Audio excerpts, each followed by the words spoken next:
آنکھوں پر بھی پٹی تھی۔ آخرکار عذاب کی جھلکیاں شروع ہو گئیں۔ 3 سال تک بارش نہیں ہوئی۔ حضرت ہود علیہ السلام نے فرمایا کہ اے میری قوم، دیکھ لو عذاب الہی ابر کی صورت میں آپ کی طرف بڑھ رہا ہے، اور یہ کہنے لگے یہ تو بارش ہے۔ بسم اللہ الرحمن الرحیم۔ السلام علیکم محترم ناظرین، میں ہوں بشرا نسیم۔ قوم عاد ریگستان کی سرزمین پر ایک بہت بڑی قوم آباد تھی۔ قوم عاد ایک قدیم اور طاقتور قوم تھی۔ یہ حضرت ہود علیہ السلام کی امت تھی اور یہ قوم عاد کے نام سے جانی جاتی تھی۔ یہ جسمانی طاقت کے لحاظ سے بہت طاقتور تھے۔ ان کے قد بہت لمبے، جسم مضبوط اور بھاگ بھاگ کر یہ کام کرتے تھے، اور عمارتیں بہت اونچی اونچی تھی۔ دیکھنے والا دیکھ کے حیران رہ جاتا تھا۔ یہ کہتے تھے کہ ہم سے زیادہ اور کون طاقتور ہے۔ اپنے آپ پر ان کو بہت زیادہ غرور تھا۔ اللہ پاک نے انہیں بے شمار نعمتوں سے نوازا تھا۔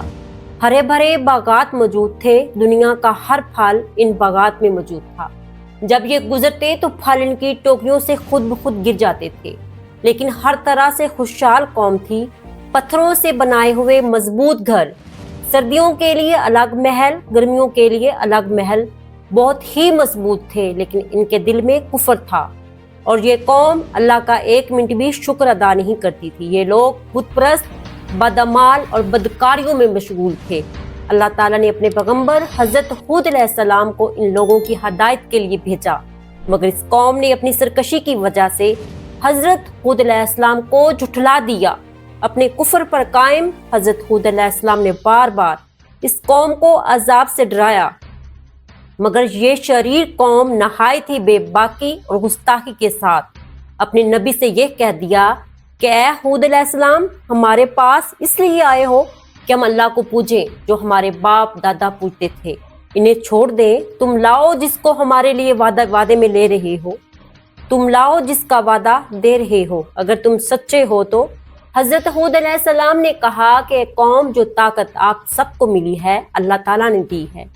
ہم سب اللہ کی امانت ہے، باز آ جاؤ، باز آ جاؤ۔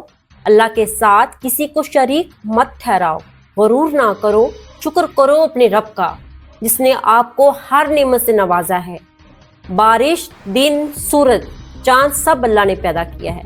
سرکشی نہ کرو اور مان جاؤ، توبہ کر لو۔ لیکن یہ قوم کہتی ہے اے ہود علیہ السلام، اپنے معبودوں میں سے ہمیں دور کرنا چاہتے ہو؟ اگر آپ واقعہ سچے نبی ہو تو عذاب لے آؤ جس سے ہمیں ڈراتے ہو۔ لیکن اس قوم کے دل پر تو پردہ تھا، آنکھوں پر بھی پٹی تھی۔ آخرکار عذاب کی جھلکیاں شروع ہو گئیں۔ 3 سال تک بارش نہیں ہوئی۔ ہر طرف قحط، خشک سالی کا دور دہرا تھا، یہاں تک کہ لوگ اناج کے دانے دانے کو ترس گئے۔ اس زمانے کا یہ دستور تھا کہ جب کوئی بلا یا مصیبت آتی تھی قوم پر تو لوگ مکہ معظمہ جا کر خانہ کعبہ میں دعائیں مانگتے تھے اور بلائیں ٹل جاتی تھی۔ چنانچہ جماعت مکہ معظمہ گئی، اور اس جماعت میں مرثد بن سعد ایک نامی شخص تھا جو مومن تھا مگر اپنے ایمان کو چھپائے ہوئے تھا۔ جب ان لوگوں نے دعائیں مانگنی شروع کی تو مرثد بن سعد کا ایمانی جذبہ بیدار ہوا۔ اس نے تڑپ کر کہا کہ تم لاکھ دعائیں مانگو، خدا کی قسم، خدا کی قسم، اس وقت تک بارش نہیں آئے گی تو ہود علیہ السلام پر ایمان نہیں لے آتے ہو۔